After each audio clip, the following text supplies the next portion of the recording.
I remember when this book appeared on the stands in 1970. I was 12 years old and had been raised to that point in a Southern Baptist church. My religious training led me to be a bit uneasy with the cover art. I feared irreverence and was suspicious of a science fiction book having anything to do with the crucifixion of Christ. Flash forward 55 years. I went on a road trip through the Midwest, including the Detroit Festival of Books. Along the way, I stopped at every used bookstore I encountered, and I purchased something like $500 worth of old paperback science fiction and fantasy books. After my trip, I got serious about reading my newly acquired treasures for fear of dying before I had the time to read them all. Behold the Man was the first book I pulled out of the box. The novel was first published in some form in 1966 in Michael Moorcock's famous magazine New World's SF. 4 years later, it appeared in the paperback edition. The book is dedicated to Thomas Disch, another excellent SF writer who was a close friend of Moorcock's and a frequent contributor to the New World's SF. I could not help but think that the main character of this book was to some degree modeled after Thomas Disch. From what I've read, Disch was a sexually conflicted man and may have struggled with his religious training, as so many of us did in the 60s and 70s.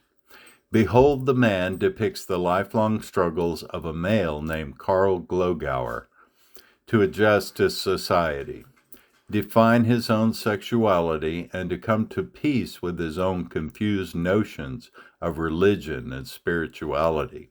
As fate would have it, after a lifetime of beatings and failed relationships with his mother and women in general, Glogauer meets an eccentric genius who claims to have created a machine capable of traveling through time.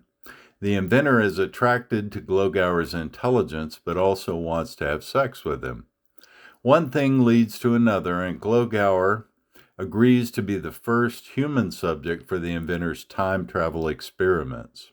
His only caveat is that he must be allowed to choose the historical destination. He chooses to return to 28 AD, his goal being to determine the historical validity of Jesus Christ, that religious figure who has wreaked such havoc on his psyche.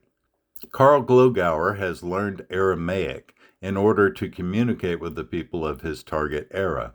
The trip is difficult, and Carl is injured pretty badly when the time machine comes to a turbulent stop in ancient Palestine. Fortunately, he is discovered by some friendly members of the Essene community who nurse him back to health. He learns that John the Baptist is a respected leader among the Essenes. He seems to be on the right track, but nothing is quite as he expected. Typical of Moorcock's writing and the New Wave SF writers in general, the story is full of irreverence and some downright vulgar passages. Had I read the book when I was 12, I certainly would have felt guilty about allowing some of its imagery into my young mind. My 67-year-old self, however, found it to be an imaginative, quick read, and I was able to appreciate it as an exemplar of the sort of SF Moorcock, Disch, Ellison, and others offered us during a turbulent time of many transitions in modern society. I will not delve further into the plot as I do not wish to spoil it for future readers. I do recommend the book. It's a fun journey, especially for those who have a fondness for New Wave SF.